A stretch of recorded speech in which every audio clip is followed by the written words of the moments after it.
تو سب سے پہلے آپ کو بیان کریں گے برج حمل کے بارے میں کہ 11 سے 20 مئی کا یہ اشرہ ان کے لیے کیا کچھ لے کر آ رہا ہے۔ شادی بیاہ کی تقریبات اور سیر و تفریح کی طرف آپ کا رجحان جو ہے کچھ کم رہے گا، کیونکہ ان کاموں میں آپ کی شمولیت، آپ کی شرکت بھی نسبتاً کم رہے گی، اور اگر آپ شرکت کرتے بھی ہیں، موجودہ ستاروں کی جو پوزیشن ہے وہ اس چیز کو ظاہر کر رہی ہے کہ آپ کا لوگوں کے ساتھ کچھ آپسی گرما گرمی اور الجھاؤ پیدا ہوتا نظر آ رہا ہے۔ وہ برج حمل والے افراد جو روزگار کی تلاش میں ہیں، ان کو چاہیے کہ اس سلسلے میں اپنے بہن بھائیوں اور رشتہ داروں سے بھی ضرور رابطہ کریں۔ اس کے ساتھ ہی ساتھ دوسرے شہروں میں بھی نوکری کے لیے کوشش کرنا آپ کے لیے فائدے کا باعث بنے گا۔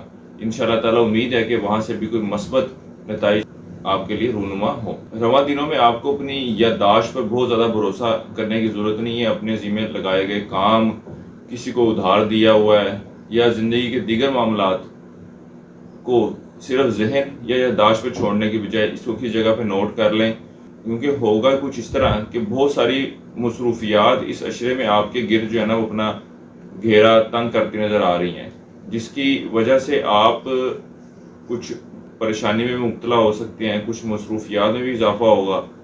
تو بہتر یہ ہے کہ اپنی یادداشت پر بہت زیادہ ریلائی نہ کریں، چیزوں کو لکھ لیں تو آپ کے لیے زیادہ بہتر رہے گا۔ اس عرصے کے دوران روپے پیسے کا حصول ہوتا نظر آ رہا ہے، لیکن یہ عشرہ اس کے ساتھ ہی ساتھ آپ کے اخراجات میں بھی اضافے کو ظاہر کر رہا ہے۔ اس کے علاوہ ان دنوں میں برج حمل والے افراد اپنے کسی پرانے یار دوستوں سے بھی ملنے کا موقع ملے گا، اور برج حمل والوں کو چاہیے کہ ان دنوں میں لمبے سفر سے گریز کریں، کیونکہ بیرون ملک سفر کے حوالے سے، لمبے سفر کے حوالے سے یہ وقت اتنا موزوں نہیں ہے۔ اس کے علاوہ وہ لوگ جو بیرون ملک نوکری کے سلسلے میں، تعلیم کے لیے یا پرمننٹ ریزیڈنس کے لیے، امیگریشن کے لیے اپلائی کرنا چاہتے ہیں، ان کو بھی چاہیے کہ فی الوقت کوشش کرنے یا کسی کو پیسے دینے کے حوالے سے اتنا اچھا وقت ثابت نہ ہوگا۔ اس وقت کو گزرنے دیں اور کسی اچھے وقت میں یہ کام کریں تاکہ مستقبل میں آپ کو اس چیز کا حصول احسن اور بہتر طریقے سے اور جلد ہو سکے۔ اس کے علاوہ یہ عشرہ آپ کے تعلیم کے حوالے سے بھی ایک اچھے معاملات کو ظاہر کر رہا ہے۔ تعلیم کی طرف توجہ بڑھے گی اور تعلیمی میدان میں درپیش مشکلات بھی دور ہوتی نظر آ رہی ہیں۔ اس عشرے کے آخری کچھ ایام میں آپ ذہنی پریشانی کا شکار ہوتے نظر آ رہے ہیں۔ اس عرصے کے لیے ایک وظیفہ آپ کو بتا رہا ہوں، یا اللہ یا فتح ہو۔